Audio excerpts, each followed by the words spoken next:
a lot of big billionaires who want access to churches. They want access to the people in those churches. And so they're coming at them through the shepherds. The ability to provide for your family has changed quite a bit in the last couple of years.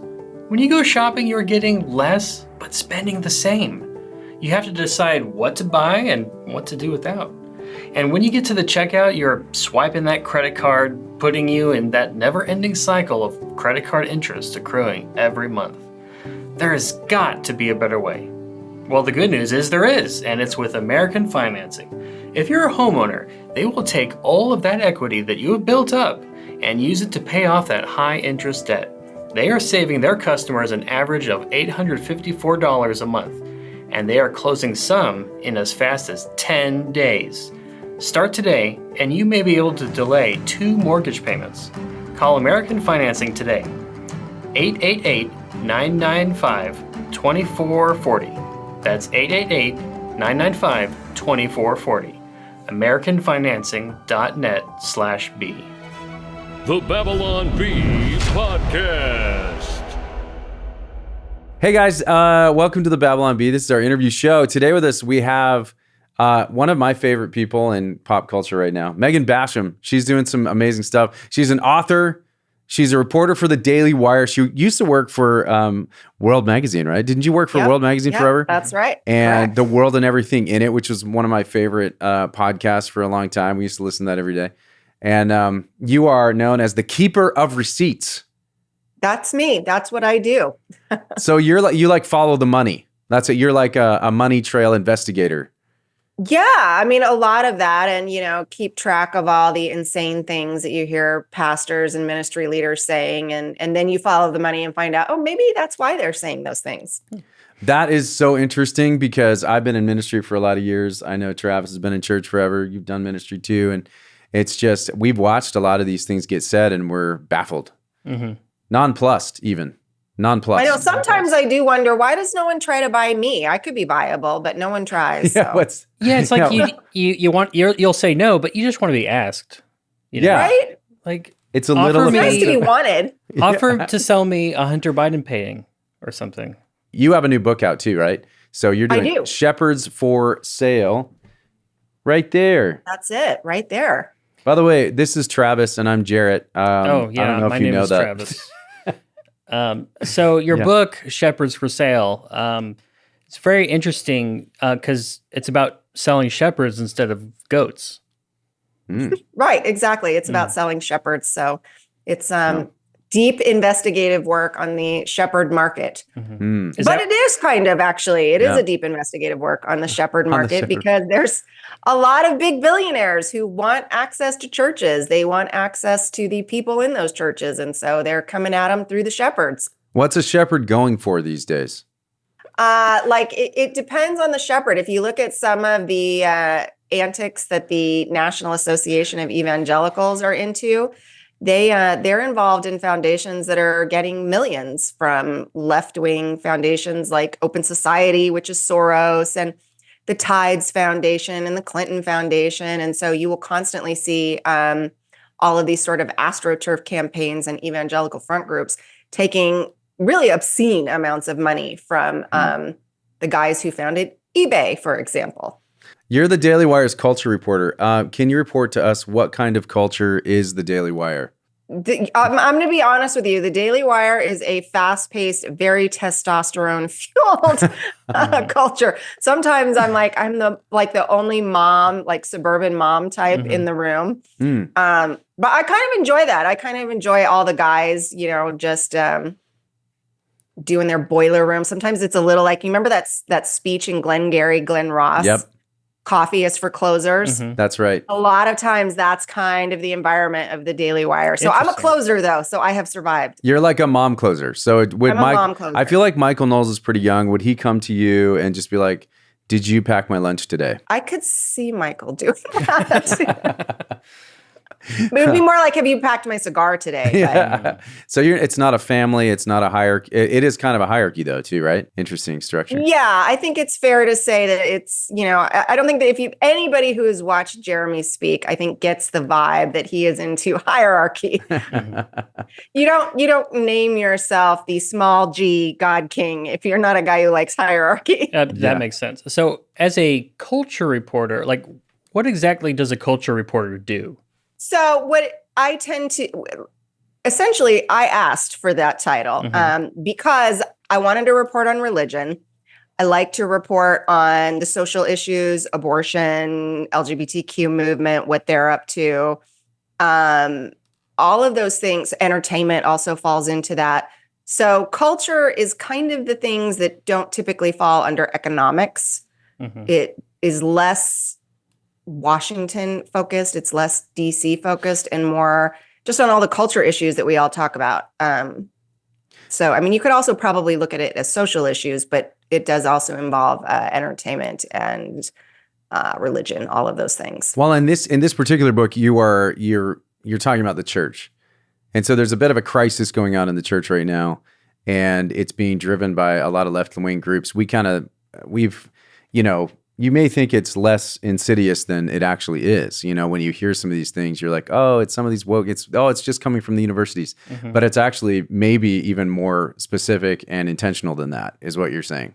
It's actually, yeah.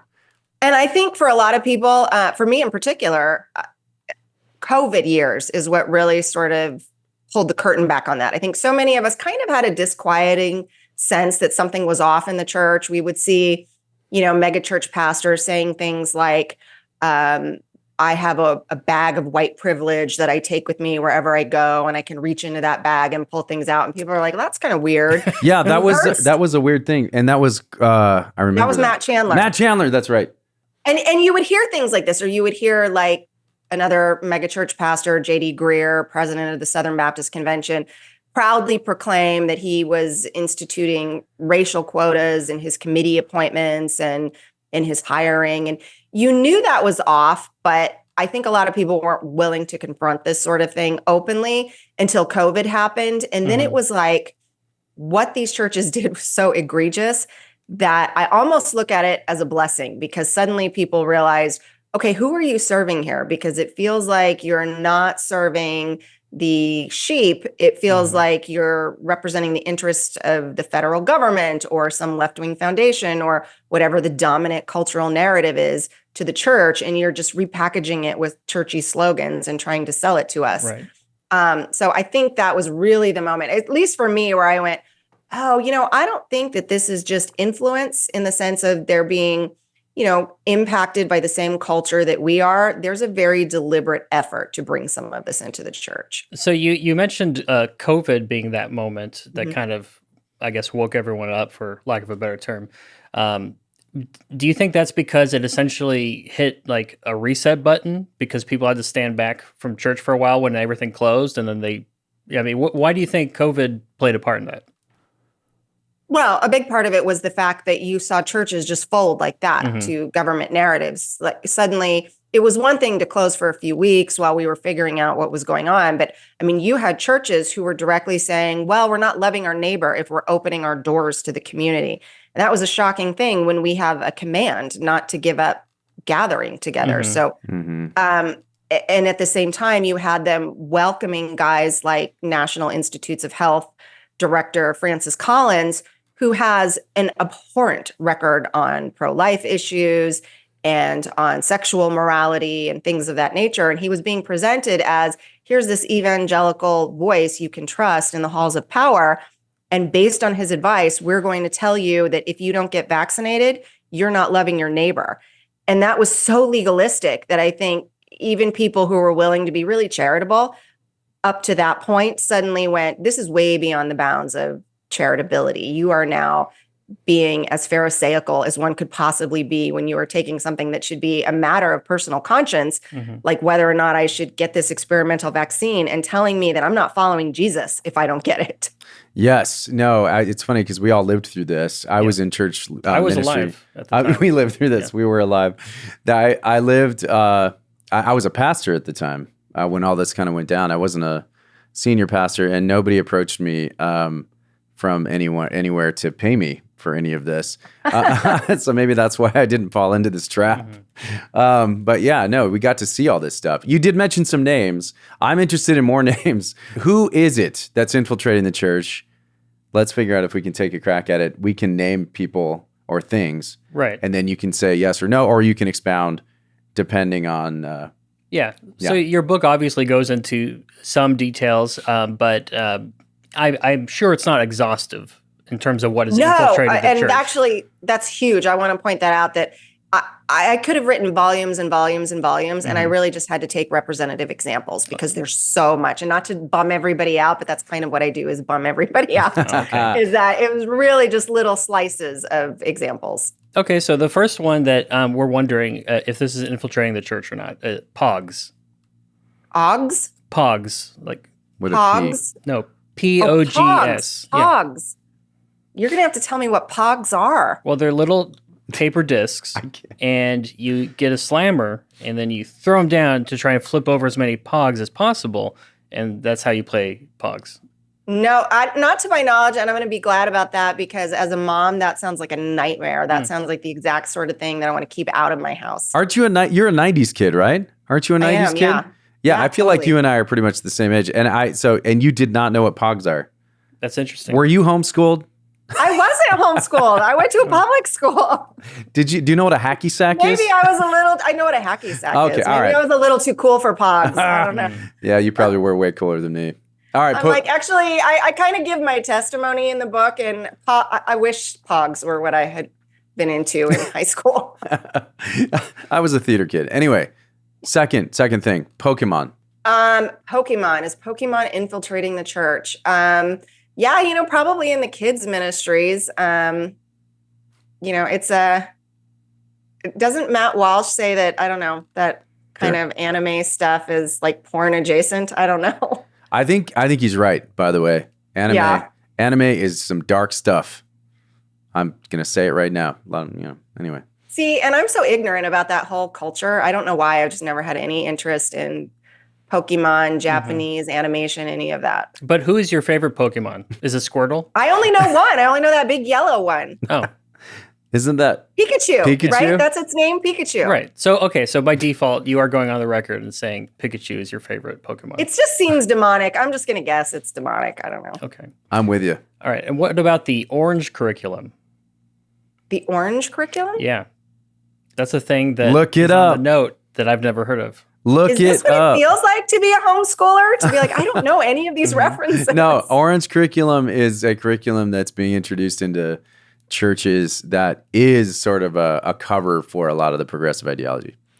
So okay, now I actually want to ask a question. Give me the quick background on orange curriculum. I don't know much about it other than we were considering it as a church, and there's a lot of stuff behind it. So just look it up. Look up orange curriculum. It looks really good on the outside because it's got a lot of nice graphics and super cool stuff, and but it's really kind of a way to introduce climate change and things like that. It sounds like the Orange Catholic Bible from Dune. Oh, I don't remember that. Yeah, it's basically all the religions rolled up into one. Oh, really? Yeah. Catholic meaning universal. Yes. I get it now. Not like Catholic. Okay, so but Catholic, as in Catholic. So what do you think about? It sounds a little like the After Party, which that one I do know, which is, if you're not familiar with that, it's Russell Moore, Christianity Today editor-in-chief, and David French put together this political Bible study curriculum that churches are using to show them how to be less politically polarized, because those are the guys that you want to learn from on not being politically polarized. I mean, the way I see it is Jesus was a fairly polarizing figure, and we're supposed to follow his example. That's right. That's my understanding of basic Christianity. Yep, that's right. We recently I saw Phil Vischer recently at a thing, and he was like, "You guys hate me." He came over because he's connected to those guys. And we're like, we don't hate you. You just got to stop hanging out with those jerks. Yeah. Like David French and Russell Moore. Right. Okay, Donald Trump. Is he infiltrating the church? That's an interesting question. I would say, and I do feel this way, I do feel that some church leaders are far too sycophantic to Donald Trump. But I like he's that not, word. yeah. I mean, so they try to curry favor, they downplay his shortcomings and his character flaws, which he obviously has. But at the same time, I don't see Donald Trump trying to be subversive or deceitful in how he's approaching evangelicals. So it's not the same thing in a way. Like when you look at what the left-wing foundations do or like what evangelicals for Biden do, they try to kind of cover up their approach and it's very covert. Whereas Donald Trump, everything he does is out on the surface. So I would have to say no, just because in no way is he ever subtle about what he's doing. If he's making an appeal to evangelicals, it's a very clear and obvious appeal, and you can accept it, you can reject it, you can debate it, but you have no question that that's what's happening. Whereas if someone like George Soros is coming into the church, you will never know that he is the one who's behind the curriculum or whatever the front group is. Sure. So Donald Trump's more like, Martin Luther outside the church hammering on the door and he's saying stuff and you're like, yeah, that's pretty good or not. But he's not sneaking in like George Soros. Yeah, there's a part of me that's like, oh, I don't know if I want to compare Donald Trump to Martin Luther. But I mean, in the sense that he just boldly proclaims things. And sometimes there are things I disagree with. Like, I think probably we're all pretty disappointed in what the GOP did at the convention last week, where they dropped the pro-life plank of the platform. That was super disappointing. But on the other hand, they're not being secretive about it. It was an open debate that we were all having. And that I can at least respect that, look, if we're going to have a debate about how evangelicals are engaging politics, then let's just do it out in the open. Don't try to manipulate us through back channels. Did they convince you to give your life to Wanahaguru? No. So do you know what's so funny is I missed that moment and I saw it online like the next day and went, I didn't even know that was the name of a god, but if I were going to imagine the name of a false god, that would be one. I thought like Joe Boo would have been a better name. Well, I mean, probably there's tons of names you could pick. The one true God, Joe Boo. Remember that's from, anyway. Who else is taking over? Travis? Classic rock. Well, I mean, classic rock is practically Christian, so, you know. So true. Megan Basham. Megan Basham. Are you taking over the church? I'm trying. I'm giving it my best effort. The National Rifle Association. I don't even see them having any real influence anymore. They were such like a non-entity when I was doing the research on this book. And that's interesting because I think they, like a lot of kind of other right-wing groups, you brought up Donald Trump, I think they don't even think of trying to access churches in the same way that the left does. So you have all of these gun control efforts coming into various ministries like the ERLC, which is the political lobbying arm of the Southern Baptist Convention, which is the largest Protestant denomination. But you don't see that on the right. And it's interesting that I think there is a default assumption that Christians tend to be on the right. So there's a real false assumption that that is always going to be the state of play and that no one needs to make an argument to conservative Christians anymore for their policies. And so, no, I don't think they are. I think they've been totally absent. That's very interesting that you say that. I think that now, I mean, this is a question, we can get back to this, but now that we are, it seems like we're transforming into the big tent. The Republican Party. Yeah, when I say the Republican Party, it's turning into the big tent catch-all party now. Is that gonna change things? Like are people gonna assume now that Christians are gonna be in other places? Like where do we fit? Where do we fit in this new world? Well, I mean, the one thing we do is you always, as a Christian, have to argue for your place at the table in any political constituency. And we're seeing that right now with the Republicans. And I feel like everybody kind of forgot that, look, pre-Reagan, they weren't real excited to have social conservatives in the GOP then either. And so there was an effort through the moral majority, through other efforts in the 80s and 90s to demand a seat at that table. And you can kind of remember that Rush Limbaugh always used to talk about how he had this famous dinner party where some of these people from Capitol Hill, some of the big donors in the Republican Party came to him and were like, how could we get rid of these social conservatives? And he was enraged because he was like, they are the heart of the party. We shouldn't be trying to get rid of social conservatives. But the point is that this is nothing new. And we're just reaching a new place once again, because I think everyone, when Roe happened, when it was overturned, they weren't quite ready for what that meant as far as the political landscape.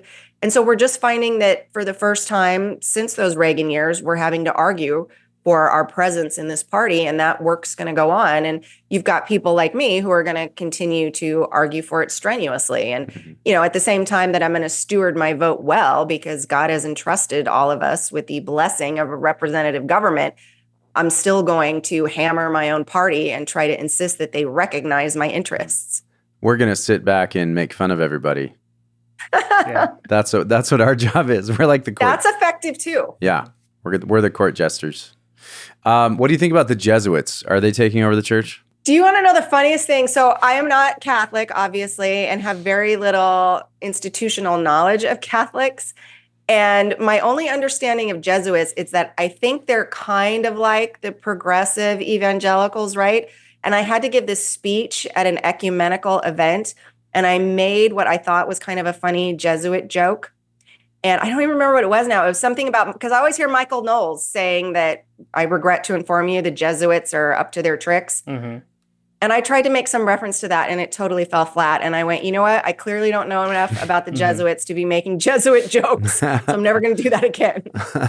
Do you think that Michael Knowles is possibly an undercover Jesuit? He is shifty, isn't he? All that Latin knowledge. And I don't know, maybe. Yeah. Next book, I will investigate the subversive tactics of Michael Knowles. That's great. But what about Surge Soda? How is that infiltrating the church today? Okay, this is another thing I literally did not know existed. Is this like a high caffeine type of soda? It was kind of like a higher caffeine version of Mountain Dew. Okay, as a 90s kid, it was Jolt. That was like our Jolt Cola. Do you remember Jolt? Yeah, I remember Jolt. We used to get Jolt and Twinkies at the local 7-Eleven. You can't drink Twinkies. Stay up all night. Yeah, right. What about the Committee of 300?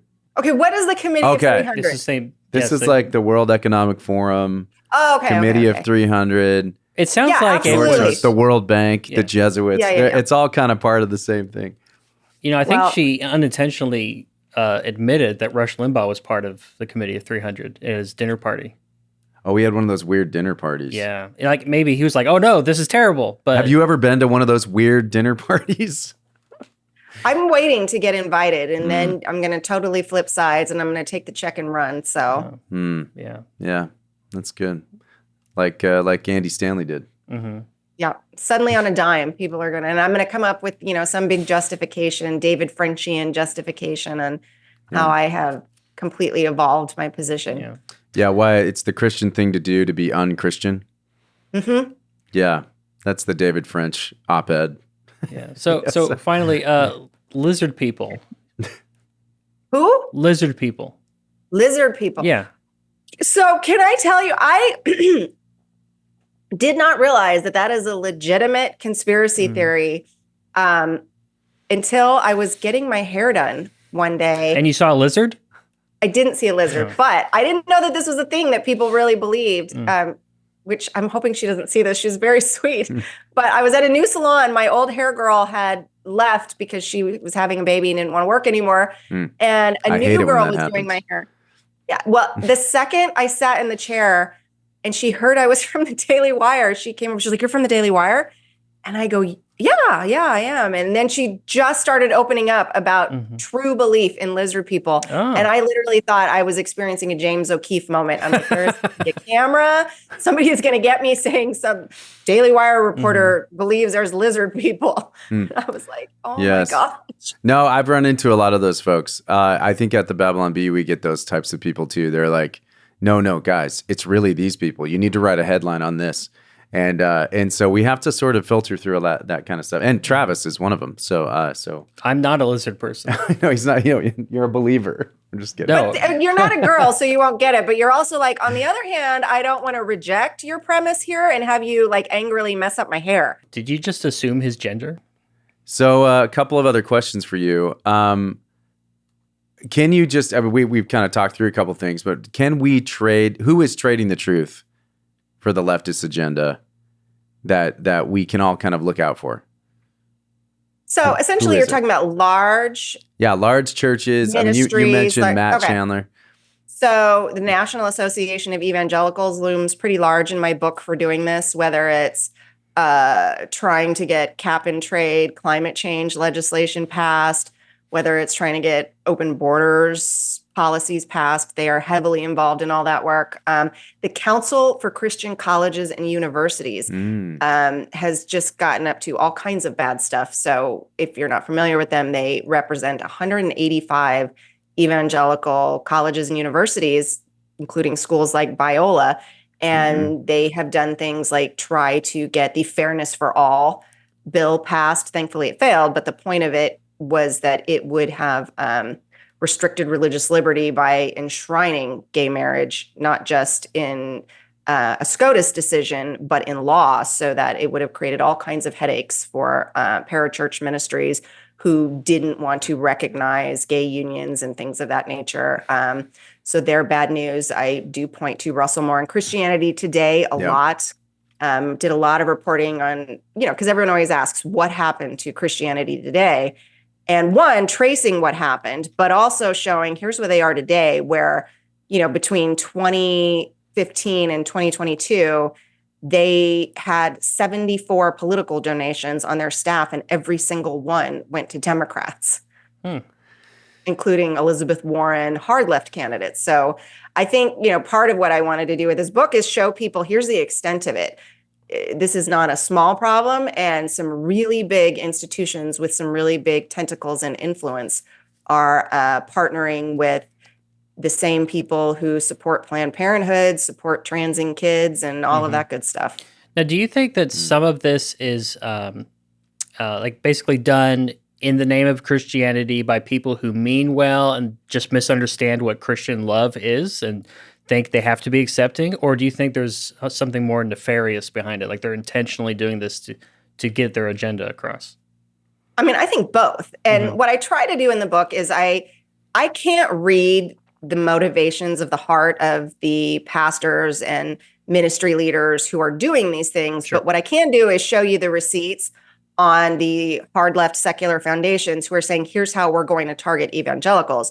So when you have a George Soros funded think tank putting out a report saying, hey, we made really strong efforts to make inroads into the Southern Baptist Convention, and we used these particular Christian leaders like Rick Warren, like the Council for Christian Colleges and Universities, like some of these other schools, in order to gain access to evangelicals. Well, it's pretty unquestionable then what's going on. So, I mean, we also have Rick Warren who kind of openly brags about, hey, I'm on the Council for Foreign Relations. I have been invited to Davos. I'm a good friend of Francis Collins. And so he kind of openly parades the fact that he's running in these extremely powerful circles.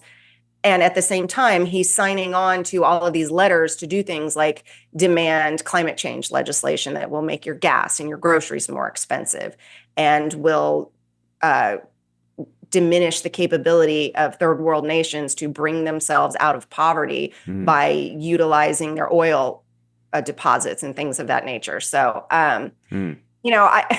it's hard because I can't read the heart. And I go, I don't want to say that you're deliberately selling out, but I can show the sequence of events and what has been said on the record. Wow. Yeah. So this is something that's happening all over the place. Rick, what do you think about Andy Stanley? Is he on the payroll?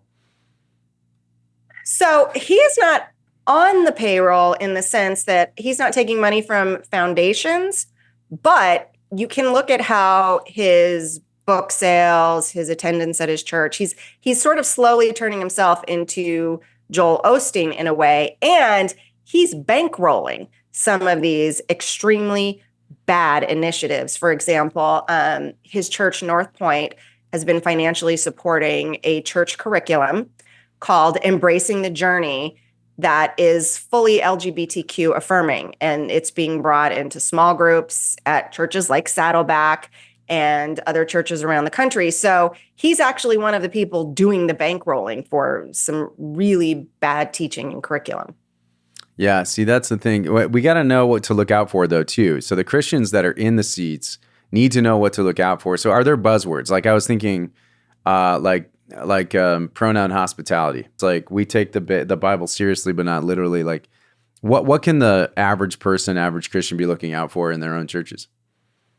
Yeah. Okay. So another one of those is creation care, right? Which now essentially just means we believe in human-caused climate change, and we want to help the WEF bring down global regulations that from people who are not responsible to voters in order to retard your ability to purchase cars and run your air conditioning and all of those good things that we as by God, good grace Americans have a right to do. Yeah. So one thing I talked about a lot in the book was if they're distilling their entire argument down to why you should support something as a Christian to just love your neighbor, like that to me is a huge red flag, because there are all kinds of complex arguments we could have as the church about, okay, why should we support certain immigration regulations, for example? Because on the one hand, we do want to be a charitable nation, but on the other hand, if we do not protect the citizens that we have and the way of life that we have, we will no longer have anything to be charitable with. And a government's first order of business is to see to the needs of its own citizens before it sees to the needs of the world. So you can have all of these debates, but if they're not having them and they're just trying to distill it down to this legalistic idea of love your neighbor, that to me is always a red flag. And you see it constantly, to the point that Gavin Newsom eventually borrowed that to just throw it at abortion. Like, I don't know if you guys remember, but he put up those billboards when Texas enacted its abortion restrictions and said, we're open for business for abortion here in California because we love our neighbors. And that was so appalling. It was like such a blasphemous use of that verse. So that would be another big red flag. And then the other thing is, I'm going to be honest with you, if your church is bringing in curriculum, like Bible study curriculum, that is specifically political in nature, that in itself is a red flag. Like, I don't know. I think it's weird for a church to go, okay, now we're going to do a 6-week study on immigration. That's weird. Why are they doing that? Yeah. Because if you're just studying the Bible, biblical principles are going to inform your view of all of these issues. Sure. And so it really seems like the Bible is correct yet again that that we should be worried about wolves in sheep's clothing infiltrating the church. But wolves are kind of cool. So what do you think best describes the progressive infiltration of churches? What sort of animal? What sort of animal? Yeah. I like turtles, for example. Okay. How about it's got to be something really stealth, right? Like maybe those weird iguanas that just kind of blend in. Like the second you put them on like a red piece of paper, they turn red. The second you put them on a blue wall, they turn blue. I feel like that's kind of what they would be, or whatever that lizard is. So chameleon. Be aware. Oh, thank you. Did I say iguana? Yeah. Yes. I was going to say beware of chameleons in sheep's clothing. Yes. Yeah. I mean, they're pretty easy to spot because they can't use their chameleon powers when they're wearing sheep's clothing. They just look like a weird invisible cotton ball floating around. I've always liked frogs. I feel like a frog would be a good one. Like Professor Umbridge.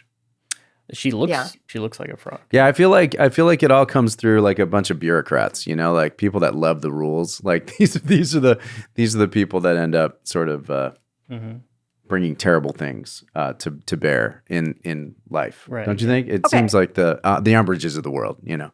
Yeah. And if the position that your church is taking or your ministry leaders or whoever it is that you're listening to happen to be identical to the same priorities as Fortune 500 companies, as Disney, maybe you should step back and go, I don't know, are we being distinct as the church when Disney and Nike and our church all have the same priorities? Because I don't know, that feels like we're really kind of blending. Yeah. So speaking of frogs, did you know that the Alaskan wood frog can survive being frozen solid and their breathing and heart rate completely stops, but they can build up high concentrations of glucose in their body and survive so they could thaw in spring? Did you know that? I didn't. It's the glucose. I'm not sure what to do with that information. It's, Put it in your next book. Yeah. Yeah. Do you think that Christians are supposed to love immigrants though? Right? Yes. So And- why wouldn't we just want an open border? And Right, let because 20 at a million certain people in? point, we would have to say that it would no longer be loving to immigrants or to our citizens to just have no rule of order at all. You have chaos, and God is a God of order. And, it's funny when you look at this immigration issue, that would be another red flag is if your church is really pushing specific legislation, like they're not just talking about it as a subject, but they're going, we really want to talk about the Senator Langford bill and why we should support the Senator Langford bill. That's the kind of thing too that you should go, I don't know. That seems like a little weird for my pastor to be pushing a particular piece of policy. But isn't this what people have gotten nailed for and lost their tax exempt status over on the right? Like, how is it that it's okay to do it on the left, but you can't do it on the right? You can't talk about specific political stuff on the right in church. Well, I mean, there's ways around it, right? So your pastor might join the evangelical immigration table. And so technically he wouldn't be doing it in the role of your pastor. He's just, as your pastor, also involved with this other group and therefore signing a letter to back a specific piece of legislation. Yeah. So is the pro-life movement being infiltrated, do you think? So not necessarily just the church, but like is that movement itself being infiltrated by people who are trying to normalize the occasional... baby sacrifice. Yeah, the occasional baby sacrifice. I feel like with the pro-life movement, what's more happened is that they became a victim of their success in a lot of ways, so that you go, okay, here's how we continue to maintain our donation rolls and how we manage to have these big fundraisers. And part of the way you do that is by not confronting the really thorny issues that make people uncomfortable, like the fact that a lot of women recognize that they're doing something sinful and wicked when they murder a baby. Instead, we maintain this charade that women are so simple-minded that we have no idea what that is growing inside us. And we were completely fooled and never recognized that this was an actual life. And so they don't want to grapple with the moral implications of that because that makes donors uncomfortable. And so they avoid it.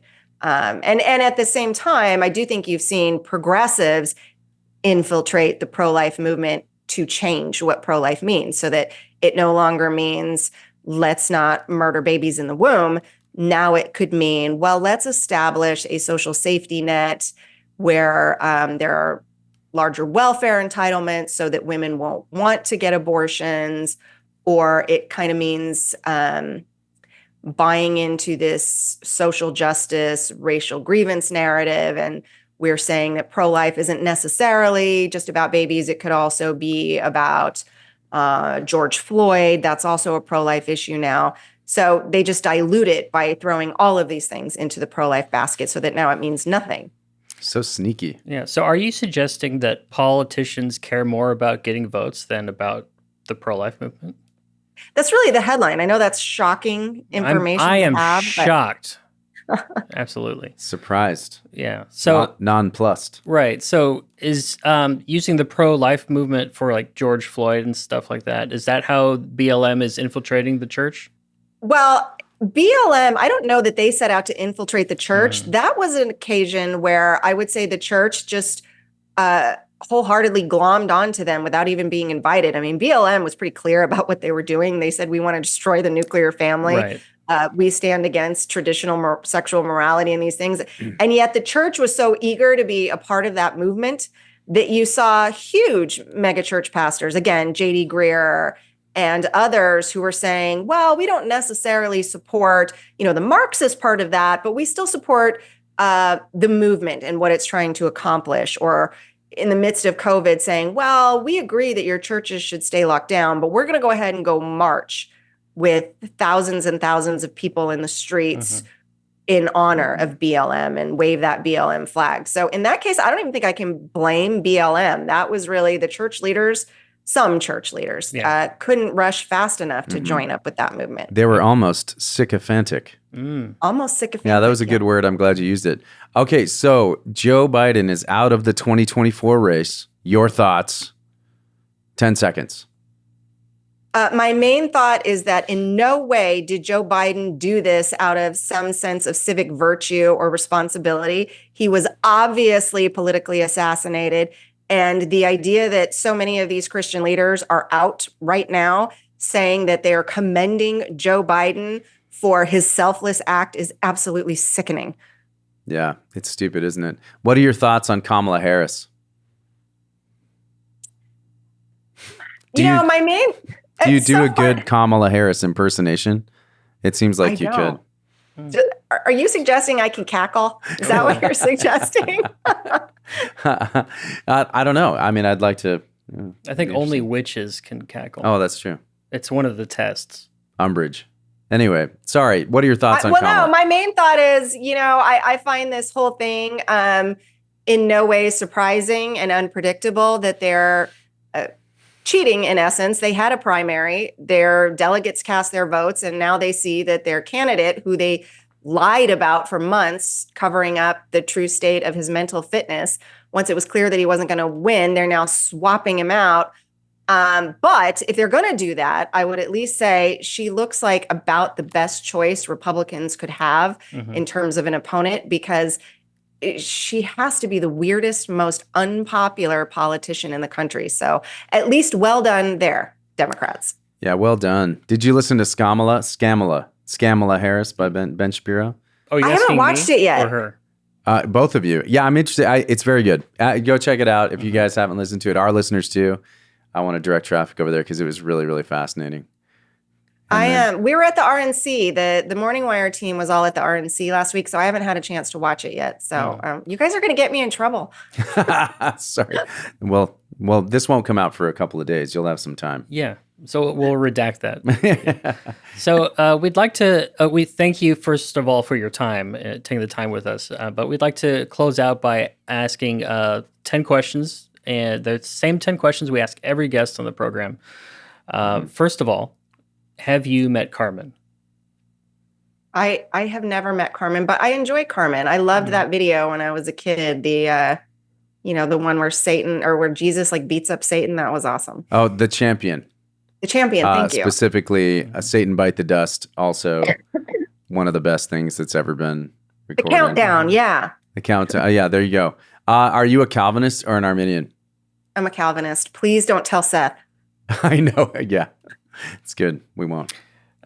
Secret safe. You can add one book to the Bible. What is it? One book to the Bible. What was Shepherds for sale, maybe? Actually, I'm going to append. Yes, I would probably append my book.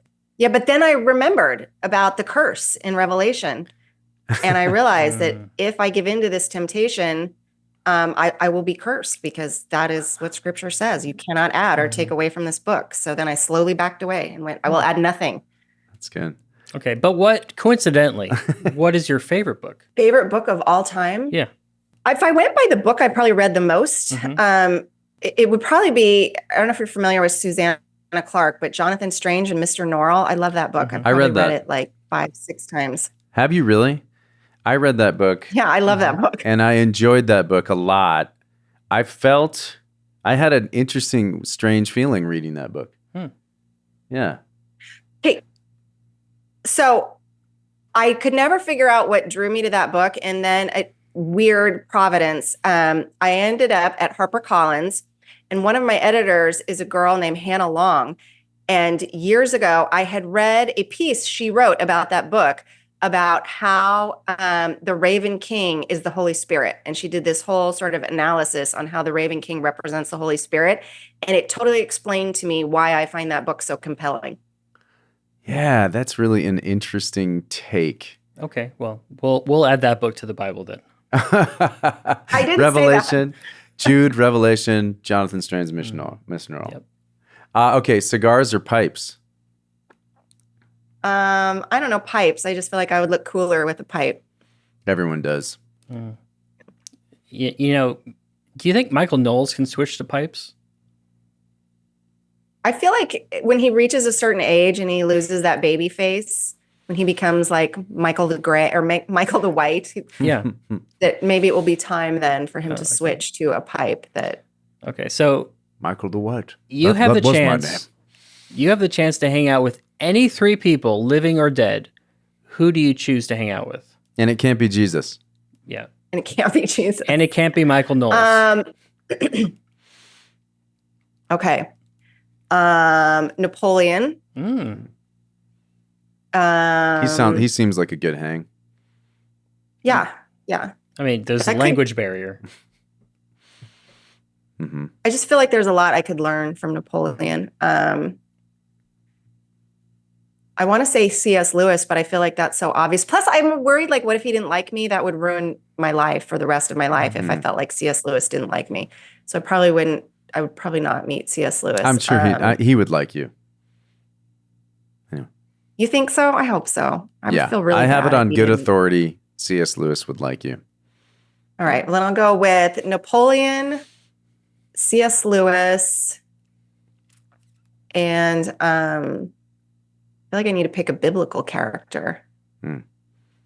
Probably Solomon, right? Cool. I mean, if the Queen of Sheba was willing to travel all Yeah. those miles in order to learn from him, I'm like, I Yeah, don't know. That seems like a good character recommendation. Sure. that's true. Yeah. Unfortunately, you'll end up with his Ecclesiastes scenario. So, That's right. yeah. All right. So whiskey or beer? Neither. I'm a teetotaler. Are I'm you a good really? Baptist. You're Yeah. a good Baptist. Oh, that's great. Travis, that's great. Yeah. He is too. He's a teetotaler. Yes. First thing you do as president. Shut down the Department of Education. Based. Good answer. Good. Have you ever punched anyone or been punched? Yes, to both. Hmm. So Yeah. when I was in high school, yeah, this girl who was dating my ex-boyfriend came up to me at a party and took a swing at me. And she was really drunk and I wasn't. And I swung back. And I think what I think happened is I just happened to hit her right at the moment that she fell. But it was probably the coolest moment of my life because all the guys in the room immediately did that "oh" thing because it really did look like I laid her out. So I don't know if that's what really happened, but I'm going to go ahead and claim credit for that. So Nice. Is that why you're a teetotaler? Because you didn't want to be drunk like her? maybe, and I realized, that really, probably saved my face or something. That makes Yes. sense. So, one concert, any band in history, who do you see? Queen. It's a good answer. Good answer too. Good answers today. Well done. Okay, last question. Very, very important. The most important question. Do you accept Jesus as your Lord and Savior? I have for many, many years. So Jesus and I are all good. Got it. Got her. Got her. Check. We finally did it. Finally got her in. All right. Well, thank you so much, Megan, for your time. We really appreciate you. Yeah, talking to you. thank you for coming out. I'm a huge fan of yours. I've been listening and reading your stuff for a long time. And thank you for doing what you do and for continually sort of calling out the craziness in the culture. She didn't come out, though. She's not here right now. Thank you for coming out. Thank you for stepping up to your computer Thank screen. you for going on to cyberspace and transmitting your Transmitting image your- and voice through the tubes. It's been a pleasure. Well, it's been fun to be here. I appreciate it, guys. Yes. All right. Thank you so much. And good luck with this book. We're going to sell a bunch of copies. Yeah. Check out Shepherds for Sale by Megan Basham. Go check it out. Yeah. Read this book. I'm going to read it. I'm very excited. I read some of it, but I So didn't go read all buy of it. I gotta Shepherds read- for Sale, which ironically is for sale.